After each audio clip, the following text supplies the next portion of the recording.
I believe we are live on YouTube and Twitch now. Okay, I love that. All right.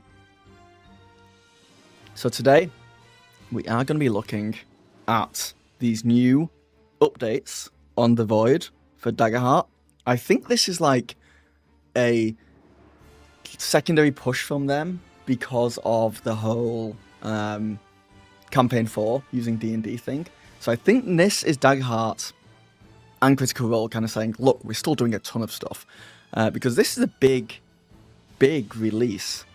For anyone who doesn't know, The Void is on the Daggerheart website, just daggerheart.com/The Void, and it's full of all their playtest materials, of which some are really, really cool. So they have a bunch of classes, the Brawler, the Warlock, they have some new ancestries, Earthkin, Emberkin, Skykin, gnomes, and some new communities that people think are tied in with the fact that they're going to be bringing the Bell's Hells group over into Daggerheart, which they are doing. The Assassin class, the Witch class, which my wife is playing in my game right now, and it's freaking awesome. Transformation cards, so you can turn into werewolves and vampires. And now, this Adversaries and Environments version 1.5 with 16 new adversaries and 4 new environments, which is huge, and I'm incredibly excited to check out. I've not really looked into these at all. I think that put me to shame because I've been creating my own environments recently. I have soon to be 12 of them up on my Patreon, but it puts me to shame because these are probably much better environments, and my environments will get better. But also these are free. They're straight up free. The Daggerheart just added half a book to their core rulebook. It's crazy. They really have, if you include the other stuff they've released, like the Homebrew kit, which was supposed to be in the main book originally as well. So it's very exciting times, for sure. For anyone who's coming into this stream on YouTube and doesn't want to watch an entire live stream, I will probably be editing this down into a video, so you don't have to. And if it doesn't get made into a video, then you know that it's not got enough information in it to do that. But it should do. It should do.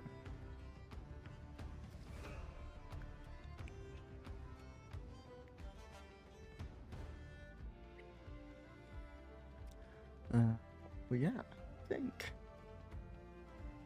we are good to look into this. Let me just play some more neutral music.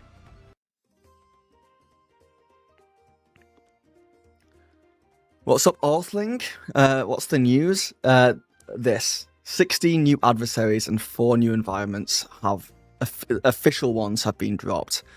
I think it's going to give us a really interesting look into what the next source book for Daggerheart is going to look like with everything they've released so far on this Void. Like I said, the Brawler, Warlock, Assassin, Witch class, transforming into other things, vibe, and just looking at the image here, we'll dive into this properly. I think the next book is going to be very dark horror themed, right? That's pretty. If they put all this in the same book, then for sure. Also, I believe Critical Role are dropping a video in an hour, a Daggerheart video, but I think it's just converting one of their characters from D&D to Daggerheart. But still, we'll see if there's any new information there. But yeah, super exciting. Okay, well, let's take a look at these. I just shared a database of all adversaries, environments, classes X on Reddit a couple of days ago, and have been thinking of adding Void content for people cautioned against it. Thoughts? Oh, sorry. People cautioned you against it. Look, the Void's gonna change. It is going to change. So, and some of the stuff they put up here could be overpowered. So if like you're putting it, I think you could do it. I would put in a different section that says that these could be unbalanced, though. I wouldn't, or like put an asterisk next to them, or indicate somehow that they may not be working as intended and could break your game. But yeah, I mean, as far as I'm concerned, all this void content, despite being tweaked, is like official, and you can play it. Not for every table, but like for example, I have noticed that the witch class that's playing at my table, really, really good. Really good. It's probably going to get nerfed. 1 second. Yeah, it's probably going to get nerfed. It is overpowered, but I don't think it matters that much with Daggerheart. It's fine. Like, everyone's still having a blast with it. We just know that it might get nerfed. And then everyone... Like, there are some tables out there who will care, but yeah, as long as people are aware. Yeah, the witch is super cool. It's already been nerfed once. It's just very controlling. Maybe it won't get nerfed. Maybe it's doing exactly what it's supposed to do. But as a DM, I'm just constantly like being like, oh my god, the witch can do what now? The witch did what now?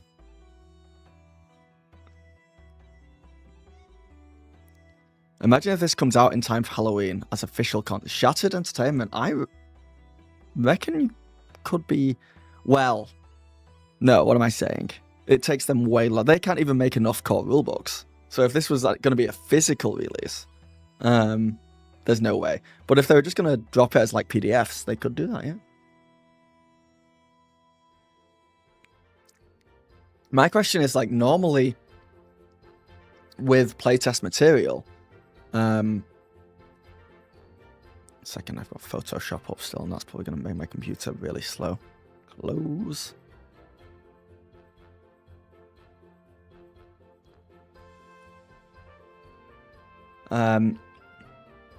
Yeah, normally with like playtest material, when they release the official like book, or whether it's being released in whatever form, they release a ton of new stuff with it, because we've seen it all. Like, why would anyone buy a new book when we have it for free already, or close enough? So I'm excited to see what they add to this. Hopefully a lot of lore. That was the big thing that I was finding I was missing in the core rulebook, was just a little bit of flavor to everything. Also, as always, let me know if I'm too loud or too quiet. I played around with my mic settings recently. Just let me know if I sound off. I feel like it might be a bit loud at the moment. What's up, Jay? How's it going? I might just switch because I'm on Twitch as well, with one viewer, which I believe is me.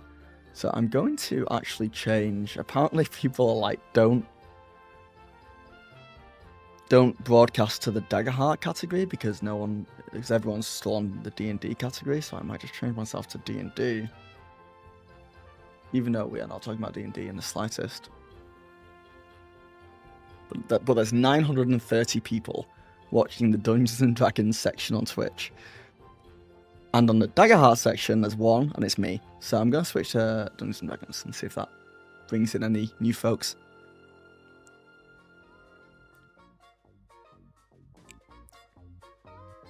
Yes, I was waiting for someone to talk about the new void content. Yeah, I've genuinely not looked into it fully. So this should be interesting. I've been playing around with making environments recently. Funnily enough, making environments is the most fun I've ever had homebrewing. I like making like items, but I've never loved making like monsters or adversaries too much. And I've never loved making like classes or anything like that. I don't know why. I think maybe it's too much work to balance and keep everything like there. Like, something about the other things just feel more doable in a short amount of time. But with environments, you can kind of... I've always loved homebrewing like cities or towns or taverns or places. So environments, you kind of get to do a mix of both creating a place or scenario and then putting mechanics in place. It's a ton of fun. Had a banger opening to Colossus of the Drylands last night. Dude, nice. How was it? I'm doing a different campaign frame, but I still took a Colossus and I put the Colossus in this campaign frame, the Witherwild. And I had my first player character death against it. So I didn't realize how much damage it could do. and like the thing with Daggerheart I'm finding is you don't realize how close sometimes your players are to death until it's too late. There's not a ton of like warning. In D&D and other TTRPGs, like when we played Cosmere, there was lots of build up to it. You knew when a player was getting close.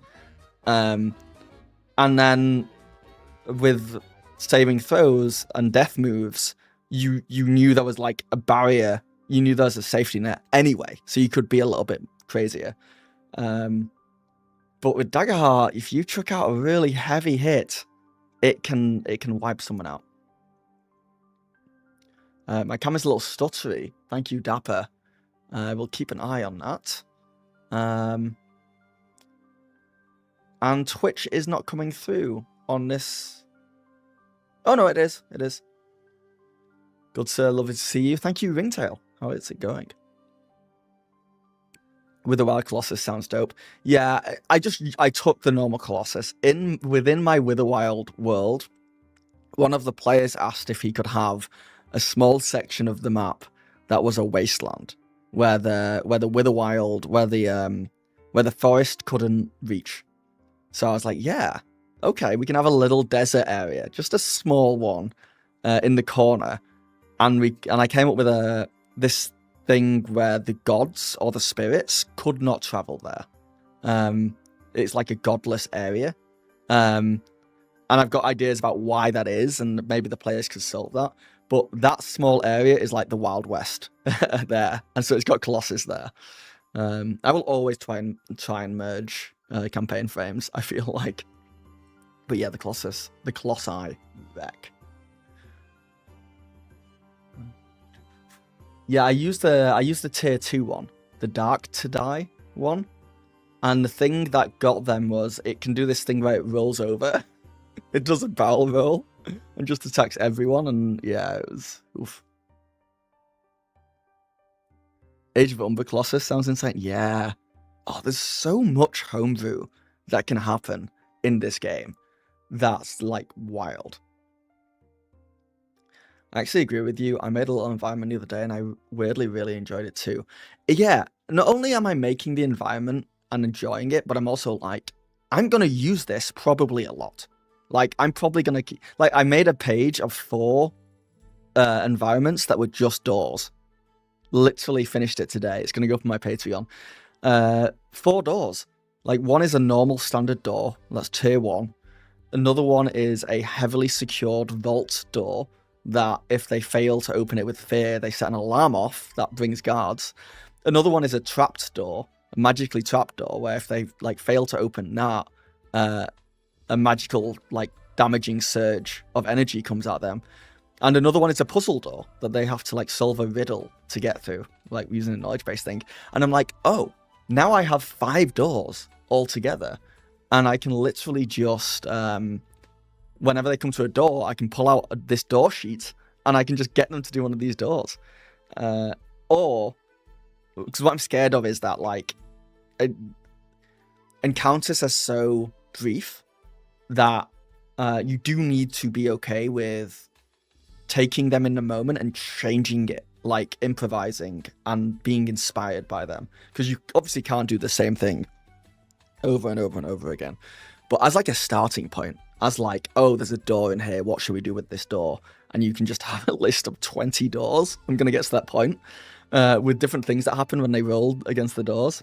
Like one of my doors turns into a mimic if a player suggests it could be a mimic, which I really love. Can't wait to throw a Colossus Demon Ghost ship on your players. Yeah. Yeah, you bringing some motherboard stuff to the Drylands? Yeah. For your clan? Yeah. I do.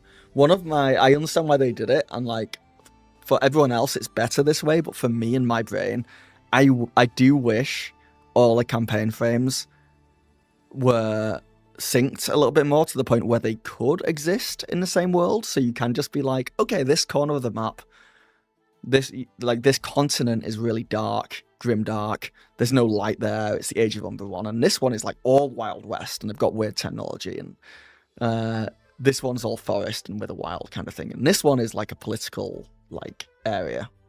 But I get why they didn't do that. I do get why they didn't do that. I'm kind of the minority. A lot of people want their things completely separate.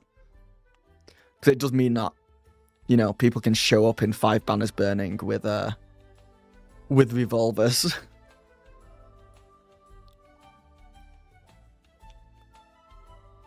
Heads up, your Twitch stream's pretty stuttery, but your YouTube stream is fine for me. Okay, good to know. Good to know. I will keep an eye on that. It says poor network connection detected. If it continues, I will try and fix it. Somehow, I don't know how. It's going to have to be one of those things where we have to live with the stutter until next stream. But you can watch Twitch. Man, okay. That makes me feel better that no one's watching me over there then.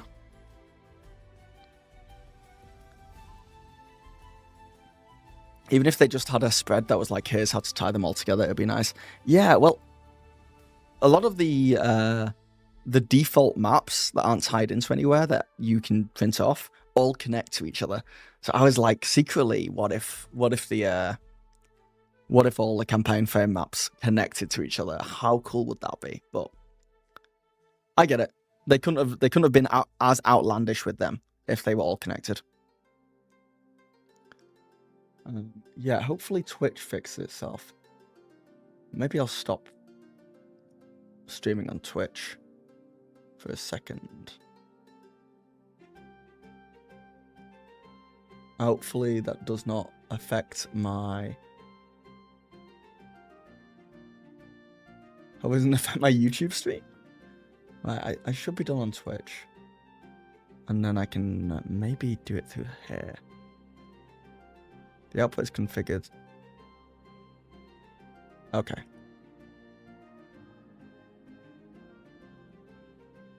Am I still live on YouTube is the question.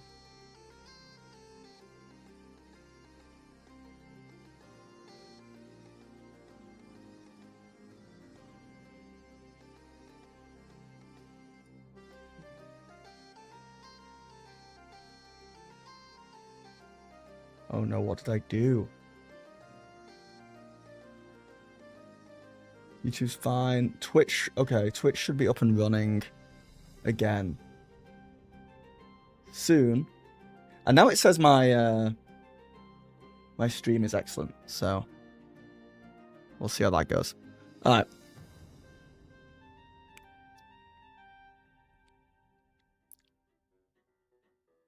Twitch is better. Awesome. What do you guys prefer watching on, by the way? I presume people... Right now, there's 30 people on YouTube, so I presume you prefer watching on YouTube. I guess the ads are better on YouTube, right? Yeah, Twitch has better emotes. I agree with that, Dapper. And also, like, I don't know. Sometimes I think it looks better. Sometimes resolution I think is better. Right now, I've got both running. I appreciate that, Thomas.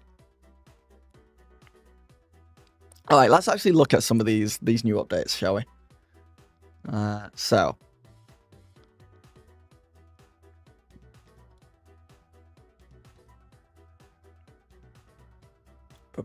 That is a black screen. There we go. Hey, Uncle Phil. I'm once again reminding you of my presence playing the long game. Wait, Daily, remind me what your game is. Remind me what the long game for you is?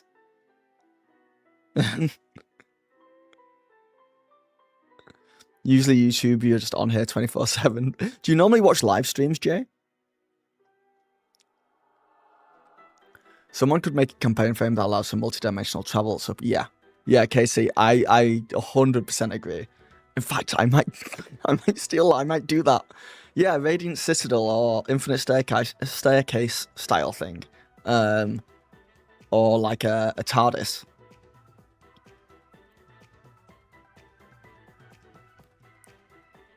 Oh, as long as you want to be my editor daily, I'm telling you, dude, I just need to make more money. Once I make more money, you're in skis. In skis. I'm also talking about this. I'm like looking for someone to make homebrew Daggerheart content for me for my Patreon as well, and I can pay you next to nothing. But I can pay you. It's just next to nothing though. I fell for your trap card. All right. So, caveat for me in general, you should know about this if you're watching me for Daggerheart content. I have never played above tier 2. I've only played tier 1 and tier 2. My current campaign, the players are level 3. I'm still at the beginning stages, and I've only played around with what I've played around with. That being said, I think we can all agree that the Daggerheart core rulebook is fantastic.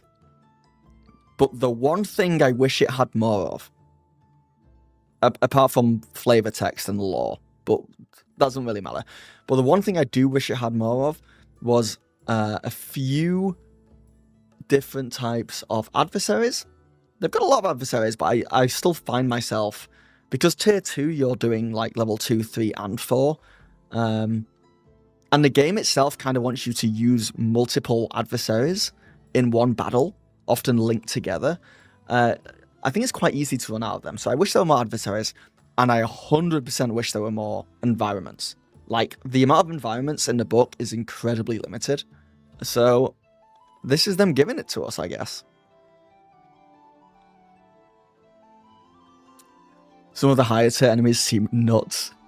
Some of the higher tier encounters I look at and I'm just like, oh.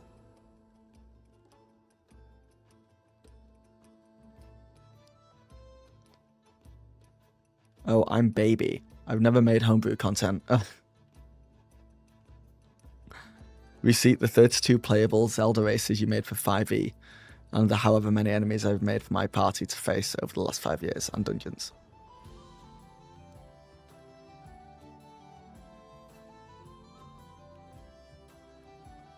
Hey, sorry, here, just got here watching you. We're looking at it. They have released a bunch of new adversaries and a bunch of new environments on the Void. With stuff like the Mountain Troll, which is a hideous, twisted giant born out of rock wearing purloined armor and a belt of severed heads. Oh. Ambush from behind, attack from above, bellow, smash enemies against the rocks, throw large boulders. Let's have a look at this bad guy. Relentless 3. The troll can be spotlighted up to 3 times per GM turn. That's pretty crazy. Spend fear as usual to spotlight them. I don't like doing that. I generally think it's useful, and obviously you don't have to do it.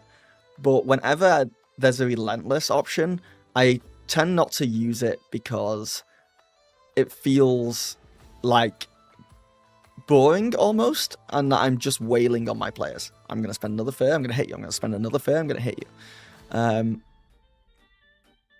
Yeah. Spend fear as usual to spotlight them. But it's good to have if you did want to up the damage, and it does feel like it just keeps slamming them. Skull Flail is its main attack. Very close. 1d10 plus 3 physical damage.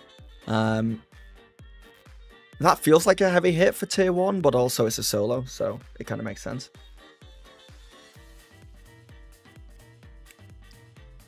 Alright, Daily, catch you later.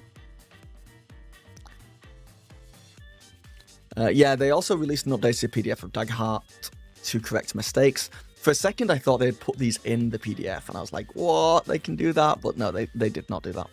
As far as I know. I've not actually looked, but I feel like someone would have spoken about it.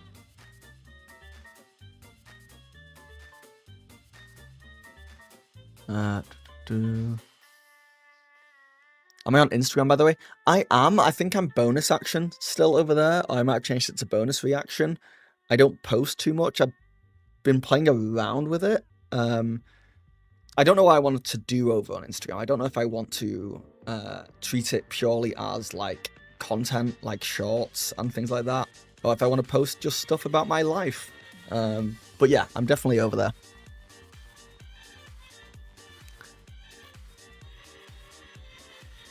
I thought you thought it was a new scam email. I thought Daggerheart were contacting me specifically about something. I got an email that said Daggerheart support has messaged you, and I was like, oh, are they gonna? Do they want to sponsor a video? Do they want me to do something? Are they gonna get me in an actual play? What's happening here?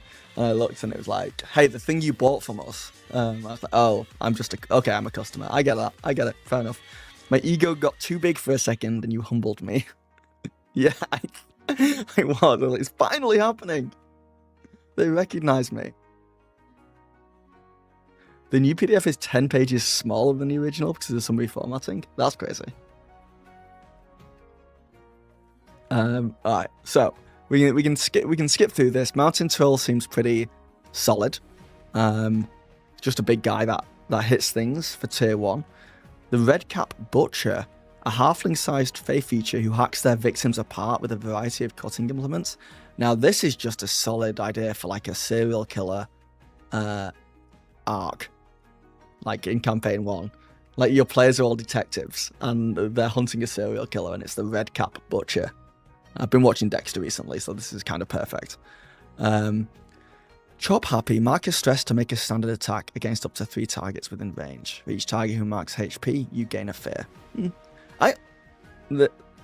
This is also going to sound like me having a go at Daggerheart. This is just the way I play again. I don't like it when I have to use stress as a GM. I don't like having the extra thing. I kind of wish I didn't have to think about stress. I know it's there. I know players can cause adversaries to mark stress as well, so you do need to keep track of it. I just wish I wish that wasn't implemented as much. But what can you do? What can you do? Knife Thrower. Action, mark stress to make a standard attack against a target within far range. If the Butcher makes the attack while hidden, they have advantage on the attack roll. Yeah. Pretty solid. Redcap Candlemaker. A pale, gaunt cult leader holding a 7-foot-tall rod with a candle made from a hangman's hand atop it. Wow. Cast long shadows, keep out the fray, show them the light. Okay. And then a rabble mob. These cat-sized balls of hair, limbs and teeth travel in a mob of about a dozen. Oh my god, that sounds awful. There's a little horde dude. Then we go into some tier 2 stuff. Lots of body part with these adversaries, yeah. A Doppelhund, a vicious, magical 6-legged hound with glowing red eyes and 2 long, toothy squid arms. They confuse enemies by conjuring illusionary duplicates of themselves. This sounds familiar a little bit. Oh. Hey Phil, what do you want to do today? Go away. Cool Cylinder, what's up, man? Yeah, I'm on Insta. Yeah. What's up, new monsters? Indeed, pricing. Indeed. Found mate, nice. How's it going, Cool Cylinder? Anyway, this is a Displacer Beast. 100%. And I might even use these in my next game. Blink Beast, passive. It's so funny to me, by the way, just how... I don't know, just how easy it is to steal from other TTRPGs and from each other, and get away with it like scot-free. Like obviously they couldn't call it a Displacer Beast, but Displacer Beasts don't have 6 legs, right? They just have 4.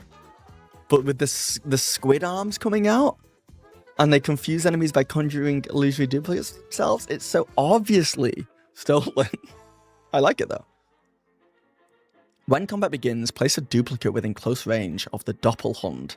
The duplicate can move when the Doppelhund is spotlighted, and the Doppelhund can target enemies with attacks if they're in the same place as their duplicate. Doppelhund occupies both places until attacked, at which point you roll a d6 to determine whether the attacker is targeting the Doppelhund. The result is even number, or that duplicate an odd number. Attacks against the duplicate automatically fail. A successful attack against the Doppelhund dispels the duplicate until you spend a fear to conjure it again. Oh, okay, cool. So you can spend a fear to bring back the duplicate and you don't know which one it is again. That's really cool. I like that a lot.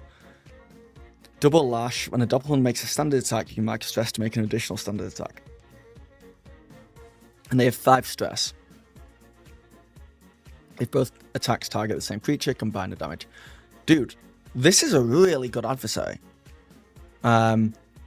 This is a really good adversary. I can see you just using like 2 of these, maybe 3 of them, and just have a really interesting battle. You read ahead to the Gobstalker and laughed. I wonder what enemy that is. The Gobstalker, okay. A fleshy floating ball of teeth with 10 jointed antennae rising from its crown, each bearing a different coloured eye. Yes. What do we behold here? There's actually images of these as well.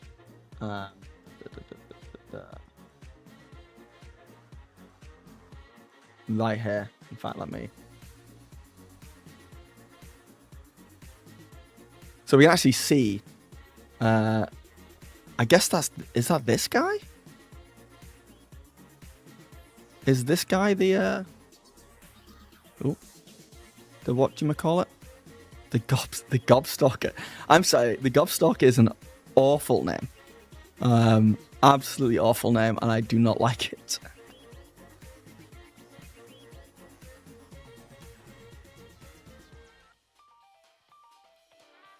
I don't like it one bit. Might be from the first page? Or the Rabble Mob?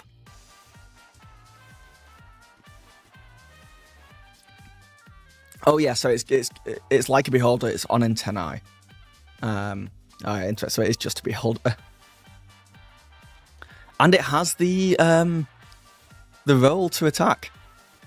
To attack, mark stress to attack a target within far range. On a hit, spend a fear to choose an effect, or roll a d10 for a random effect. The Gobstalker uses the corresponding magical beam. Wait, mark stress to attack a target within far range. On a hit, spend a fear. So if you choose not to spend a fear, you can just mark a stress to attack within far range. And you just, I guess, do the...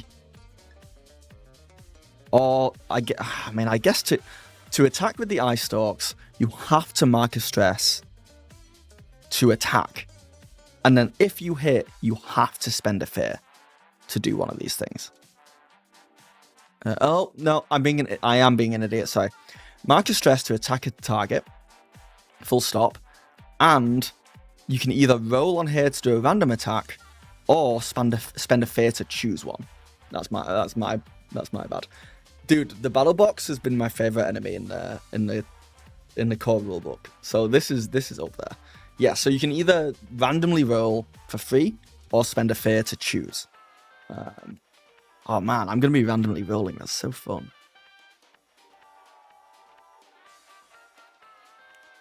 Alright. Got a Dragon Knight, who I guess is just a knight dude. A Gargoyle. Just a little statue. Before they make their first attack in a fight, or after they become hidden, the Gargoyle is indistinguishable from a normal statue until their next act, or a PC succeeds on an instinct roll to identify them. I can see that having some arguments. If the Gargoyle is not in a room full of other statues that look like them, I don't think you can just hide and turn into a statue and then not get seen. But it's cool. Why are you happy I bought a PDF and print in a workshop? Nice. A bee holder. Each eye shoots a bee that does a random effect. I'd play that.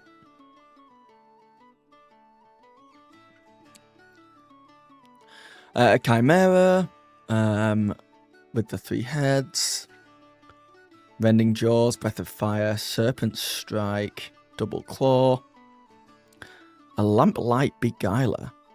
A huge mer creature who lures unwary prey into eating range with their dangling shape-shifting headstalk.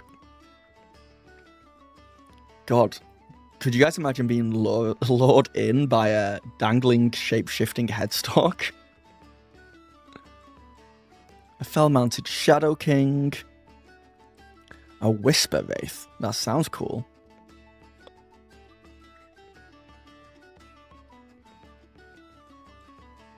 Hallowed Choir? A heavenly host of winged humanoids whose song calls forth tears of religious awe. Oh. Oral Assault. But oral is spelled like aura. Very good. I see you guys. So, a little insight to when I've been making environments. Every environment has like a pun or some kind of weird name on the features for what they can do. This is the hardest part, and you've got to come up with something good for the feature names. You have to. And I was trying to think of, there's only so many door puns you can come up with. So that's been a struggle. That has been a struggle. A Cephalith is a mind flayer. Okay. A Cephalith priest. A robe-wearing, squid-headed humanoid from the Outer Realms. Yep. Yes. Sounds that. A Seth Philip.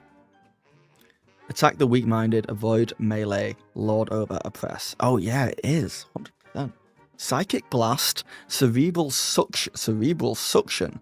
To choose a vulnerable target within melee range, the priest grabs the target and tries to insert their face tentacles into the target's ears, nose, and mouth. It was the throat, but same thing. The priest grabs the target and tries to insert their face tentacles into the target's ears, nose, and mouth. The target must succeed on a strength reaction roll or mark 1d6 stress. Yeah, no kidding. You should max out that dice roll. That is stressful. The priest clears a number of stress equal to the number of stress targets marked. Oof, man. Telekinetic Grasp. When the priest succeeds on a standard attack, you can mark a stress to restrain the target until they spend a hope to clear this condition. Oh my god, that cerebral suction is going to give me nightmares.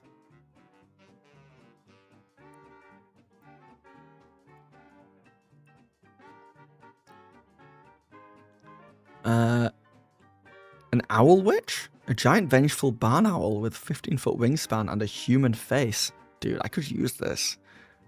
Oh, we're in tier 4 now. When did that happen? Have we been in tier 4 this whole page? We have. Oops. Oh, and we just skipped. Okay, so this was tier 3. This is tier 4. Okay. I'm not using any of these. These are way too powerful for where I'm at in my game. 0. Castle Killer. A castle-sized bipedal reptile. Oh, they're trying to go for the Teresk. Oh, god damn it. Leave a wake of destruction, level buildings, stomp through settlements. Yeah, I think they are. Wow. They're just taking the best of the best. What do we think is the coolest one so far? I honestly think Doppelhund and Gobstalker. I think they've nailed it on this page right here. I think Doppelhund and Gobstalker, the two most original ones in the game, are the ones I'm most looking forward to playing.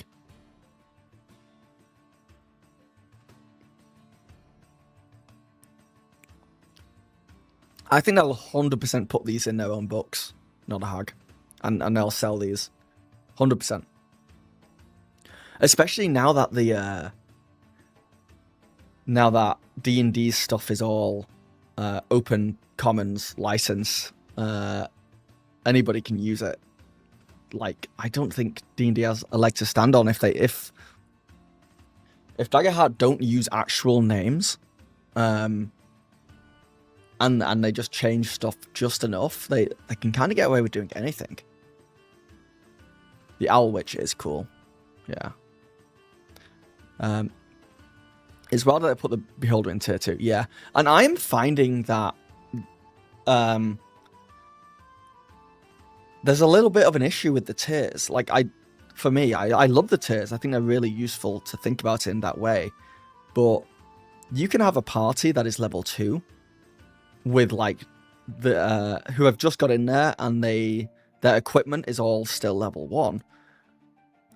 Or they have the basic level 2 equipment, tier 2 equipment. And then you can have a party who's level 4 and they're so much more powerful. So then when you use battle points to figure out enemies and stuff, or like if you're just looking at enemies, it's kind of different. Yeah, I don't know. I've not played around with it enough to really complain. We'll see. But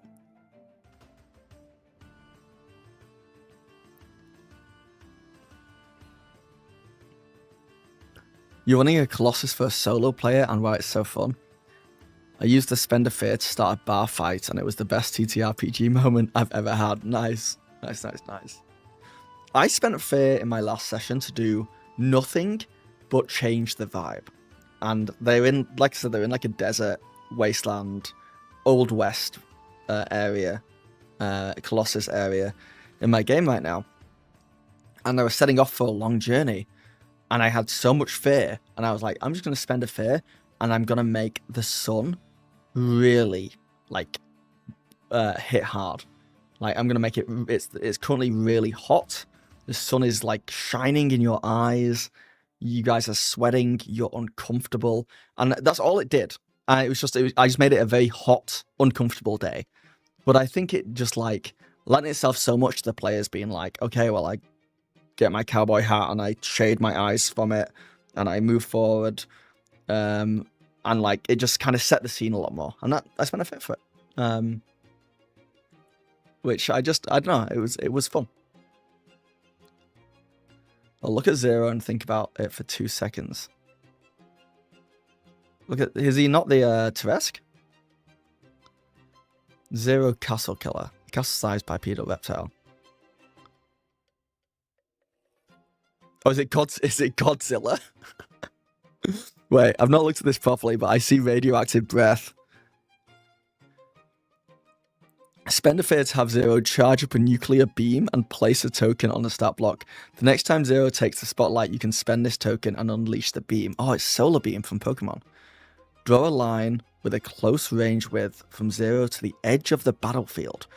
All PCs within this path must make an agility reaction roll. Targets who fail to take 4d12 plus 12 direct damage. Targets who succeed take half damage. Zero can't use this action again to like take severe damage. Man, fun. Remember, the core rulebook says you can just yeah. It's all fine. It's all fine. I think I saw on Reddit someone else was asking. They were just like, I'm lazy. Can I just like? And tools will come out that tell you what you like. You just put your party into it. I think the Fresh Cut Grass is like this. You put like how many players you have, what level they are, and then you can just choose it'll just give you a list of creatures for like that'll make it a balanced fight, and you just go with it.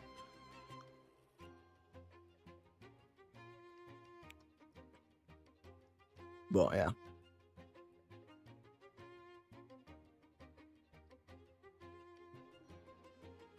And then we're onto environments.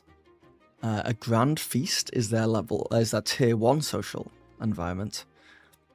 So I'm very interested in these environments in general, because I have a Noble Ball that I made as well, which I feel like is in a similar vibe to this. Loose Lips and Fast Fens passive. Everyone is here to have a good time. PCs have advantage on presence rolls to socialize with others. That's cool. Spend the spotlight. Oh, I don't think I've seen. I'm sure that's all over the place, and it's just not occurred to me. But I'd spend the spotlight to have the host of the feast kick off the entertainment portion of the evening. Spend the spotlight. I love that term. So, like, if the players ever roll with fear, you can just spend that spotlight. All PCs can make an action roll to initiate a performance, competition, or other light-hearted diversion. Each PC who succeeds becomes an honoured guest until the grand feast ends. An honoured guest can claim one boon from the host, then clear the condition. That's super cool. Okay, that's very, very cool and fun.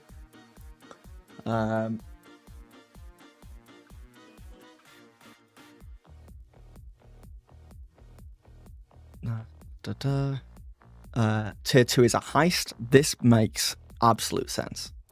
Party must gain access to a hidden or well-protected location to acquire the information or items secured within. So, prep work. Prior to the heist, each PC has the opportunity to gather a key piece of information, surveil a location, or acquire a helpful tool or resource. Give each player the opportunity to describe one obstacle they expect to encounter and how they set themselves up to overcome it. Then have them make an action roll. On a success, they get the advantage or asset they sought. On a success with fear, it's less useful than they expected. For example, they discover the location of a hidden access point, but learn that breaching it will likely be difficult and noisy. Oh, okay, I like that a lot. Because then you're just putting most of the work...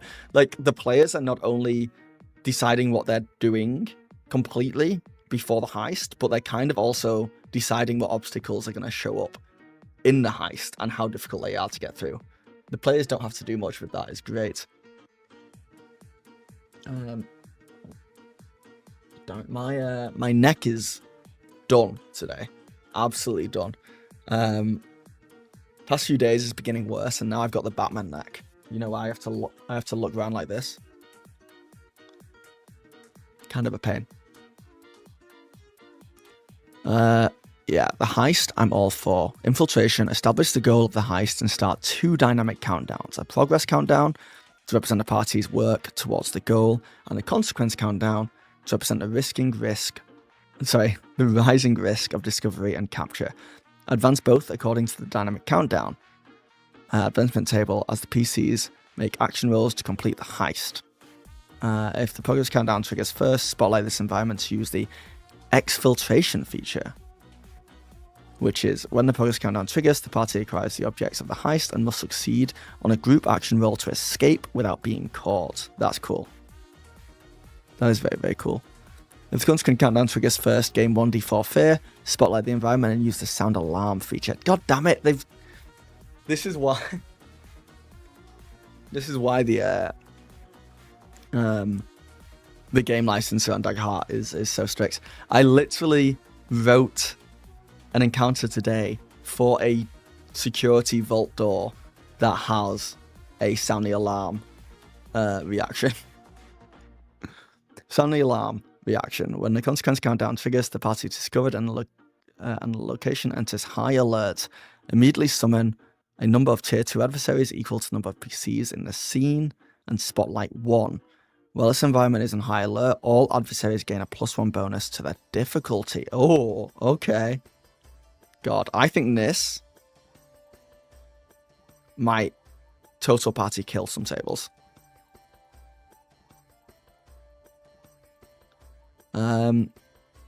Tier 3, a crystal wasteland.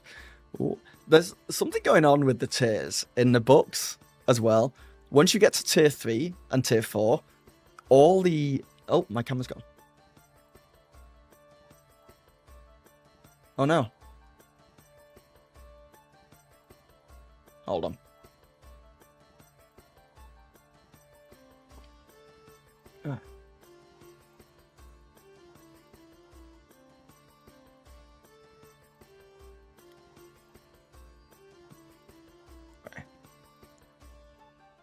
It's too hot in here. My camera died because of the heat.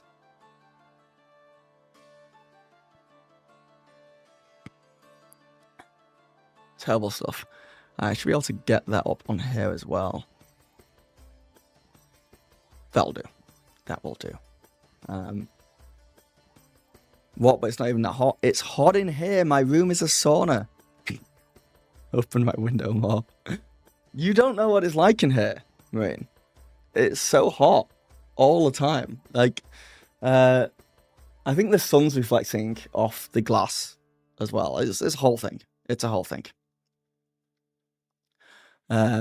Yeah, Cat the Mao is literally in the next room and is cold, and I'm in here sweating. Might have to turn my lights off actually. If I'm not using that camera. Nope. My camera needs to be on. Okay. So. Yeah, once you get to like tier 3 and tier 4, you start getting insane environments. Which makes sense because you are in like that higher epsilon levels where you're kind of going to different dimensions and things. But sometimes you just want a really high level tavern, you know? What's happening, Pantheos? Panther Max, greetings from Germany. Well, greetings from Toronto. How are you doing? And then, yeah, so Crystal Wastelands and Convergence, the City of Portals, which is blatantly Sigil, I think. A sprawling metropolis at the nexus of creation, where influential figures from across the realms gather. Yeah. Some of these I might not be... Like, I might not recognize some of these places on adversaries, but are they all D&D based ones? Slash potentially Godzilla? The Gobstalker is an absolute joke. It's perfection. It's perfection. But yeah, there it is. That is the... Hold on, where's my... Oh yeah. I forgot about that already. Those are all the new environments. It is pretty crazy at this point now that they do have 16 new adversaries, 4 new environments, vampire, werewolf, reanimated, shapeshifter, ghost, and demigod transformation cards. 1, 2, 3, 4 new classes and like 8 new subclasses, and then 1, 2, 3, 4, 5, 6 new ancestries and 6 new communities. That's kind of enough to make a book. I really believe that. You just like fill in like make it about a campaign frame, which I think they're gonna do. So throw like some new mechanics and some descriptions for this whole new campaign frame, and then like just fill out some pages of lore, and you got a whole book. I wonder why they haven't made an announcement on new Void content yet. That is because, and that is a good question. Let me look this up. Oh my god, that's so annoying. So annoying that camera's not working.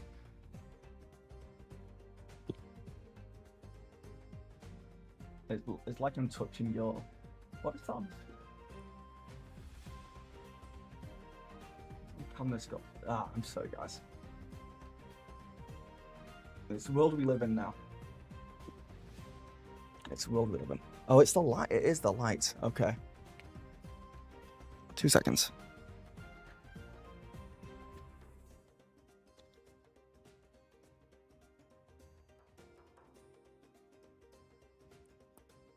Oh, look at that. It's much better. Look at that. Okay. If I'm not mistaken...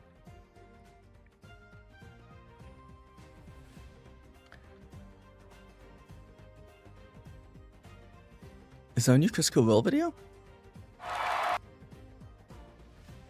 There is, from 1 minute ago. You can be some of the first people to watch their Travis Willingham build Chetney Pock puppy in Daggerheart. So they'll be talking about the new transformation cards in this, I guess. So we're talking about Void content for sure. Hey folks, I hope your wood chisels are sharpened, because today, Travis and I are porting Chetney Pokapi into Daggerheart. And Now, I am going to be skipping. Not skipping, I'm going to be fast forwarding through a lot of this. I had someone comment on one of my live streams being like, you shouldn't speed through these or skip people when they're talking. It's so disrespectful. And the reason why I do that is A, because I don't have enough time to watch the whole thing as it is on stream. And the second reason, the bigger one, is like, it's disrespectful to kind of be reacting to this anyway. You guys should go, if you respect them, go watch it in full on their own channels. Is there a lot of music in this? The Michi?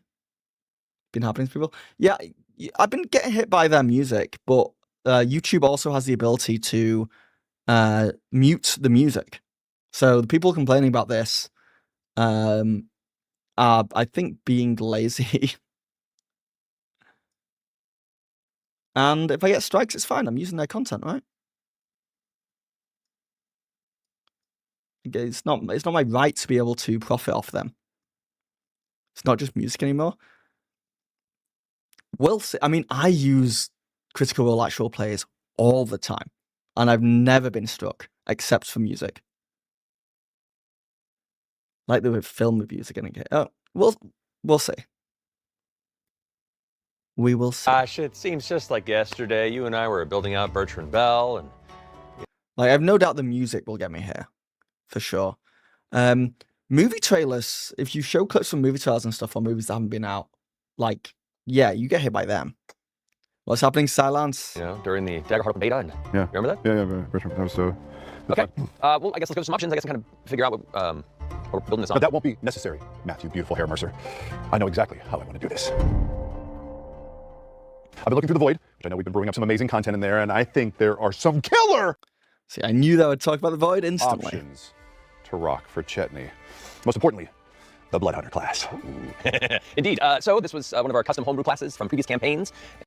There's no Bloodhunter class on the Void yet, though, right? And I've been working with the Darrington team for a bit to bring that to Daggerheart, to the Void, and now for our Daggerheart live show at Indianapolis near Gen Con. So as part of this, let's go ahead and build a Bloodhunter in Daggerheart, specifically Chetney.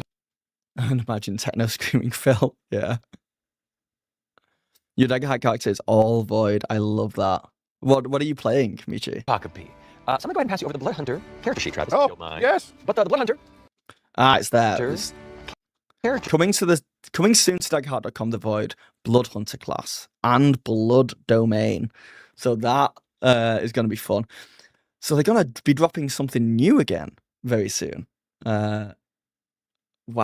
sheet, Travis. Oh. Don't know that much about D&D, but I've started watching Critical Role as in 3 weeks ago. It's so cool seeing this big new stuff. Have you started from the start? Are you watching it from 10 years ago, Amanda? Oh, Don't mind. yes. But the Bloodhunter, which those who are not familiar, is a martial class with some magical facets of Hemocraft, which is blood magic to it. And as part of that, the Bloodhunter has two domains: the Blade domain for combat and weaponry, upfront Blade. damage Okay, dealing battle makes sense. ready fighter type character, and the Blood domain, which is one of the new domains we introduced to the Void, and we'll be able to expand upon from there. So we'll get through those choices here shortly. But as Chetney, first thing. So is that like 5 new domains they've added at this point? Or I'd have to double check. Didn't they make the Blood Cleric too? I don't think there's no Blood Cleric on the Void yet. Silence, I don't think. Freeborn, Aetheris, Hedge Witch that runs on Dread. Very nice. My wife is playing the other witch, the Moon Witch, and she's taking only Dread stuff as well. Oh no! I watched some lives and here and there. They're now making the campaign 4. No, they're making the campaign 4. I think that's how you spell it. I don't know. So fun. Oh, I see what you mean. Yeah. Oh, and D&D. Yeah. Moon Witch is all about looking good. Yeah. And, well, I guess it's the Dread class in general is just a very controlling the battlefield is a lot of We're fun. going to go ahead and do when we get your character situated. Let's see, let's get your foundation, which we already have for you. So your foundation for your class, since you chose it, is the Love order. It's the old film store. Yeah. Icon? Adult film star. I should rewrite these if this is adult film star. The Order of the Lichen. Yeah. Oh. Oh, okay. This is a subclass? Bloodhunter Order of the Lichen. Spellcast trait strength. Your rolls to perceive via hearing and sense have advantage. Control a beast, you become a werewolf with the following adjustments to its features. When you gain a hope while in wolf form, you also mark a stress, as opposed to instead. And when in wolf form, you can apply your wolf die to any strength or agility action roll. Oh, you get a wolf die?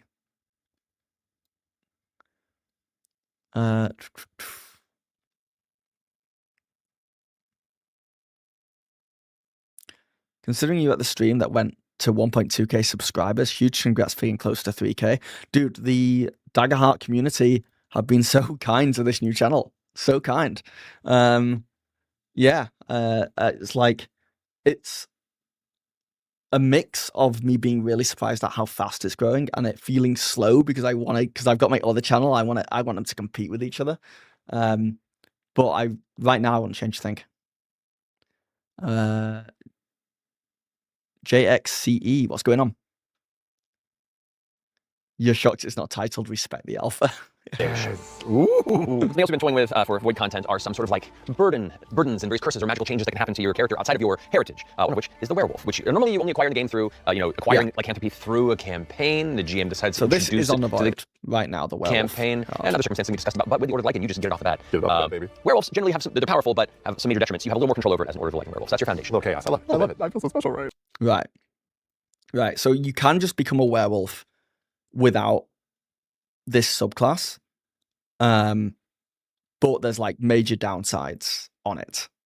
But with this subclass, you have a little bit more like balance to it, I guess. And of course, because you are Chetney, you are a gnome, so we have the gnome ancestry from the Void there for you as well. Thank you. Also, this might be a full Void build. You? And then as far as your culture goes, or community, we have, what would you consider Chetney's community to be amongst the various core game choices? This is good. You were a little, Wildborn was really where he came from, so I think. So we're going for core community. Makes sense. It's more Wildborn than Ridgeborn, not Cliffs and There you go. So we have a Wildborn gnome, Chetney Pockpy, Bloodhunter, and he has an Order of the Lichen as the foundation of the subclass. All right, so with those elements situated, let's go ahead and create the character. We're going to start at level 1. You know what I love as well? And it's something that I want to like instill in all my players in the future, is when you watch these, obviously the players at Critical Role know the game relatively well. So they kind of know what all cards do. But when they are picking like their community or their ancestry or whatever, I also know that these are based on like old characters, so it goes one way or another. But it really just feel like they're building out the character, not based on what the character can do, but where the character would actually come from, like why they are who they are. So it's like Travis isn't looking at like what each card says, what each ability is. He's just like, no, this makes sense. They would be from here. And I like that a lot. And then we're going to go ahead and once we have all the character built to level 1, we're going to go through the leveling process to get him to level 8, which thanks, is Jax. more or less I appreciate you. equivalent that we're bringing Bell's Hells to for this live show. So let's get your character traits. Okay. Your character traits, you get to make one of them a +2. Yep, which I think since strength is my spellcasting, I'll do that. There you go. 2 + 1. I love watching these as well because it's so simple to make a character in this game. It's so simple. Once you just understand the flow, and I just love seeing how easy people do it. I will do +1 to agility and +1 to instincts. Okay. 2 Do you think that's actually Travis's handwriting?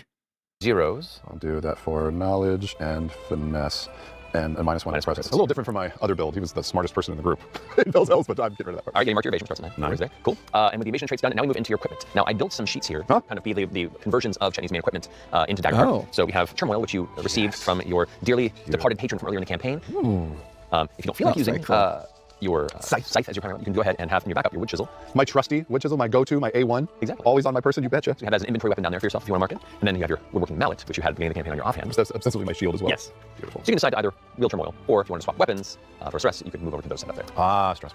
Yep. You also have the 2 other pieces of items here. You have your demon shell armor, which you acquired in the depths of Aor. Still don't know what the bad downside of it is. I think we tried to take it off twice, and the second time we got a little harder. Don't grin at me. Don't grin at me. I know what that means. Listen, it's not a sword. It can't be bad. It's gonna be fine. I should probably take it off first thing. You have a great track record when it comes to mysterious artifacts. Sentient things with malintent are meant for me. You heard it here, folks. Magic armor comes like a dark red buff. remember seeing a tip on Reddit, can't remember where, so apologies to the original poster. For players new to Daggerheart, have your players fight a class that is not part of the party. So even if no one plays it, they see it. Oh, that's interesting. And that's fun, yeah.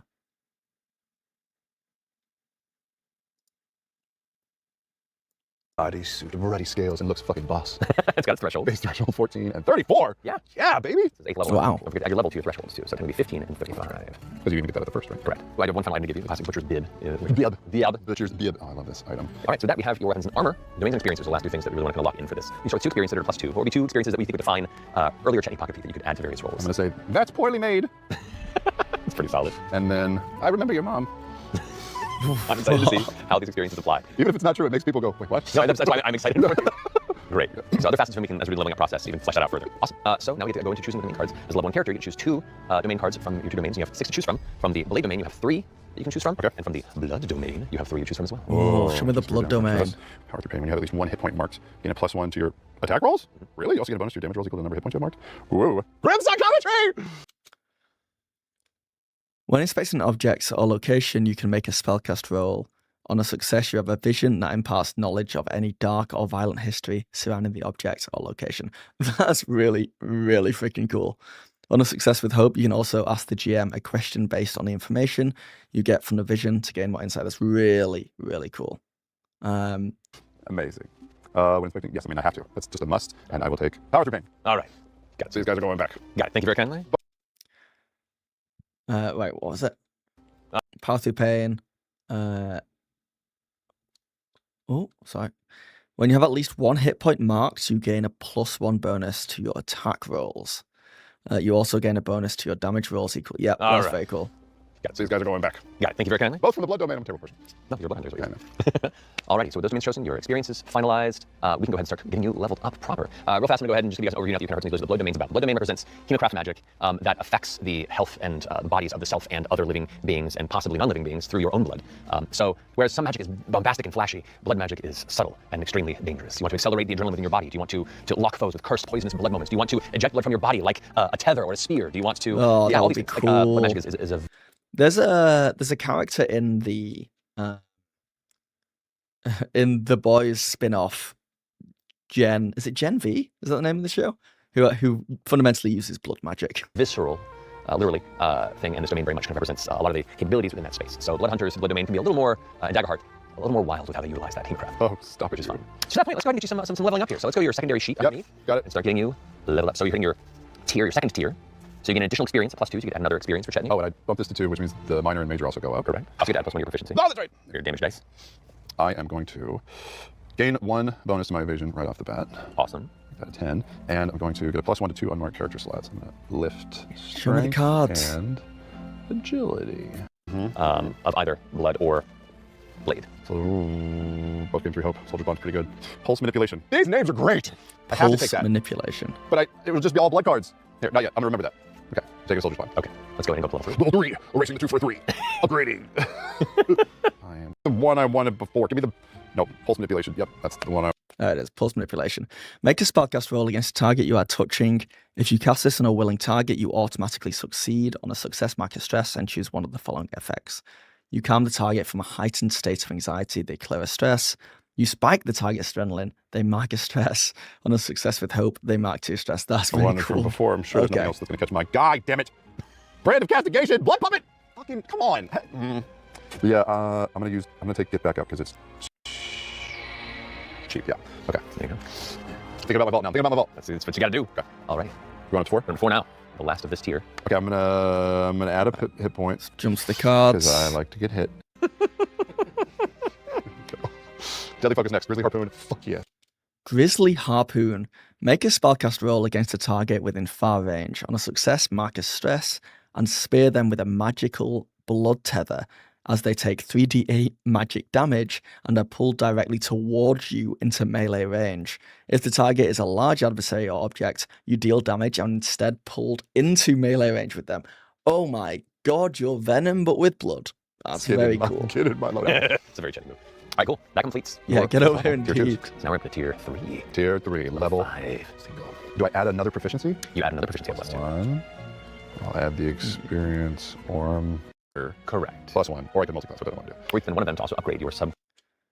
So specialization for Order of the Lycan. Feral Hide. While in your wolf form, you gain a bonus to your damage threshold equal to your tier, and Lycan regeneration. While you're in your wolf form, you have all of your hit points marked. You can mark stress to clear a hit point. You can do this while unconscious. Oh, wait. So if you go down and choose to go unconscious, then you can mark a, or you go down straight away. You can just mark a stress to get back up with a hit point. That's cool. So yeah, this is very much a class that's going to be based around being close to death at all times. The next order, if you like, which you can look at if you like to. Oh, yep. Yeah, I'm going to do that. You got it. Dink. And then I'm also going to add a hit point. All right, and then finishing with that, you now get to choose more domain cards. These are your additional domain cards. You're doing this on purpose. I'm going to take Deadly Focus. Awesome. Blade. You got it. Alrighty, so that concludes level 5. And now, Okay. move up to your 6th level. Level 6. Show me more. Rage up. Before you make an attack, you can Blood mark a stress. To gain a bonus to your damage roll equal to twice your strength. You can rage up to... I'm taking rage up. Let's go. This is such a good... Oh, collection of This is cards. fun. Alright, and so with that situated, I think we've concluded your level 6 level up there. Yep, one more level. Level 7 in tier 3. I can put my proficiency. You could? I could. I'm gonna. Go for it. I could. I'm gonna use both of those to go my proficiency up. D? Yes. 4. That'll be 4d10. 4 dice. Plus 12. Are you scared? I am not reasonable like that yet. I have to learn from my mistakes. Respect. Level 7, Blood Touch. When 4 more than... When 4 more of the domain cards in your loadout are from the blood domain, gain the following benefit. When you mark 2 or more hit points from an attack, gain a hope. For every 2 hit points you have marked, your evasion has a +1 bonus. The main cards in your loadout are from the blood domain, you gain the following benefits. So yeah, you want like a ton of hit points, as in like actual that you can mark, but then you want to be as low as possible. 2 or more hit points. I have how many more levels? 1? One more after this, yeah. I'm doing Blood Touch. Okay. Oh god, this is so hard. Final level. Final level for Final live show. round. Let's go. Level 8. Oh, experience 5. Clear all marks. Yep, and gain a +1 bonus to your proficiency. Proficiency. Oh, that's 5 man. of proficiency. 5d10 plus 12 plus the... I will mark a stress because I haven't been taking those, and I definitely need it. And I'm going to add a +1 to 2, not experience, a +1 to 2 on mark character traits, because my strength should be more than 3 at this point. And knowledge. And so with this, you choose your final domain card. There are your choices. Okay. I think I'm going to come back to one of the bottom ones. When you roll your damage dice, you can re-roll any 1s or 2s. I hate rolling 1s or 2s. I'm going to do... Not good. I'm going to go low. Okay. Alrighty, for an 8th level domain card, you choose a 1st level domain card. Yeah, that's a move. I got so many biggins. No, I love it. I think it's deeply poetic. All right, I'm done. I'm sticking with my choices until I don't. Deeply poetic. Oh man, I cannot wait for this Blood Hunter class to be released. It genuinely sounds incredibly cool. And like for the future, they can just start mixing these domains as well. Like bring a new class out, which is a mix between like Blood and Dread, which I think would also make perfect sense. But not too shabby at all. All right. I think that's everything now, as far as... Oh, Let me just check the Daggerheart Reddit to see if anything has come out that I've missed.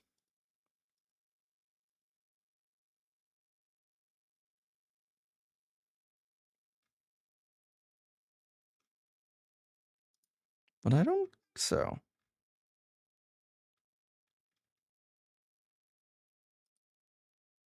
Just this bad, just mostly all these things. Yeah, I'm looking forward to seeing what they're gonna do with all this stuff. Whether it's gonna be all in one new book, whether it's gonna be spread out, whether they just release all this stuff as is for people to keep using. We'll have to wait and see. Oh. God damn my camera. I cannot wait for it to become winter. Cannot wait. I am going to end the stream there. I'm going to go back through this and try and make a full video out of all of it. But yeah, thanks for watching, guys. I'm due to go to Manchester for another team meeting. They had Daggerheart for sale in the Forbidden Planet there, so I hope it's still available. Yeah, I like that Forbidden Planet as well. Hopefully you get your hands on it. But equally, part of me hopes you get it, but also it keeps selling so well that it does stay sold out in so many places, because it's nice just to be a fan of a hobby that is like doing so well. I wish everybody who wants it could get it, but I also wish I kept seeing news articles saying it's sold out. But yeah, I will catch you guys later. Have a good rest of your evening. Bye now.